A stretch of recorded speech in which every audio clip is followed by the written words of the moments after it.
भारत, हर वक्त सच के साथ।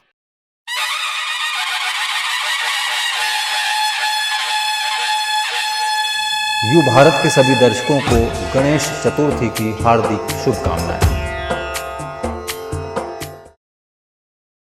गणेश की ज्योति से नूर मिलता है, सबके दिलों को सुरूर मिलता है। जो भी जाता है गणेश के द्वार, कुछ ना कुछ उन्हें जरूर मिलता है। नमस्कार, आप देख रहे हैं यू भारत और मैं हूं आपके साथ मनीषा पाटीदार। आज हम बात करेंगे गणेश भक्ति की। भारत में 600 से ज्यादा पंडालों में अगले 10 दिन तक एक ही नारा गूंजेगा, गणपति बप्पा मोरया। ढोल नगाड़े लिए गणपति के भक्त इस पर्व का पूरे साल इंतजार करते हैं। गणेशोत्सव के खास रंग महाराष्ट्र में ही देखे जाते हैं, जहां इस उत्सव के 10वें दिन गणेश की मूर्ति का विसर्जन किया जाता है। पेंट के कलाकारों की कलाकारी की महारत इससे पता चल जाती है कि यह 6 इंच की नन्ही मूर्ति से लेकर 12 फीट की विशाल गणेश मूर्तियां बनाई जाती है, जिसकी कीमत 100 रुपए से लेकर 75,000 तक होती है। मुंबई पुणे के बीच बसे गांव पेण को भारत का सबसे बड़ा कला का केंद्र कहा जाता है, जहां राजा महाराजाओं के दौर से ही मूर्तियों का काम हो रहा है। इस छोटे से गांव की हर गली में मूर्ति के कारखाने हैं।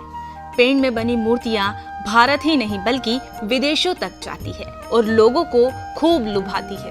पेण में मूर्तिकारों की एक गली कौसर औली में अनिल डेरे का पुश्तैनी कारखाना है। अनिल के पिता से लेकर उनके बेटे अभिषेक तक सभी गणेश मूर्ति का कारोबार करते हैं।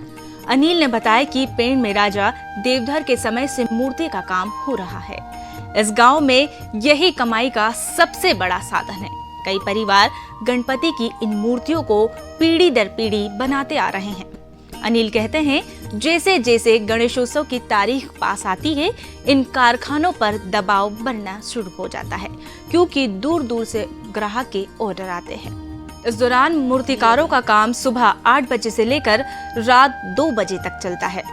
दुकानदारों का कहना है कि पेण के गणपति इतने मशहूर है कि यहाँ गणेशोत्सव शुरू होने के अगले दिन ही अगले साल की तैयारियां शुरू हो जाती है। पेण के मूर्ति बाजार से गणेश की कई मूर्तियां इंग्लैंड, अमेरिका, मॉरिशस और दूसरे देशों तक जाती है। भारत में भी पुणे, मुंबई, नासिक, नागपुर और गुजरात के कई शहरों में यहाँ की मूर्तियां ले जाई जाती है। दुकानदारों का कहना है कि 150 से ज्यादा कारखाने वाले इस गांव में सालाना 25 से 30,000 मूर्तियां बनाई जाती है, जिससे लगभग 30 करोड़ रुपए का कारोबार होता है। उनके मुताबिक मुंबई जैसे बड़े बड़े शहरों के कई थोक विक्रेता एडवांस में ऑर्डर देते हैं। जैसे जैसे गणेश चतुर्थी पास आने लगती है, वे टेम्पो भरकर पेण से अपना सामान ले जाए जाते हैं। 40 से 50% बचत का मार्जिन रखकर काम करने वाले ये मूर्ति कलाकार गणेश मूर्तियां बनाने में लग जाते हैं। पेण के आसपास के कई गांव हैं जो अब पेण का उनका बिजनेस छीनना चाहते हैं, लेकिन पेण की खासियत है उनकी कारीगरी। व्यापारियों का कहना है कि गणपति मूर्ति सबसे खास बात यह होती है कि गणेश जी की आंखों का काम व पेण जैसा कोई नहीं कर सकता। इसके साथ ही गणपति का रंग करने की कला पेंट से अच्छी नहीं कर सकता। सिनेमा और टीवी के जरिए अब गणेशोत्सव को भारत भर के साथ विदेशों में भी जानने लगे हैं। ये आकर्षित मूर्तियां इनकी इतनी मनमोहक होती है कि अब कर्नाटक से भी इनके पास ऑर्डर आते हैं।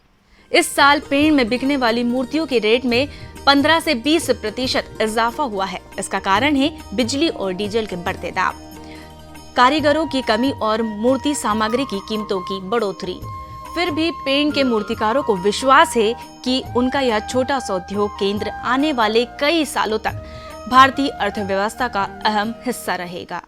धरती पर बारिश की बूंदें बरसे, आप पर अपनों का प्यार बरसे। गणेश जी की बस यही दुआ है, आप खुशियों के लिए नहीं, खुशियां आपके लिए तरसे।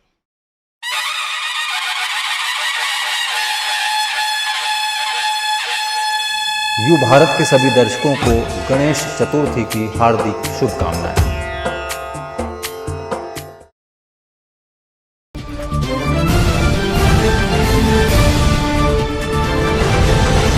हम हैं यू भारत, हर वक्त सच के साथ।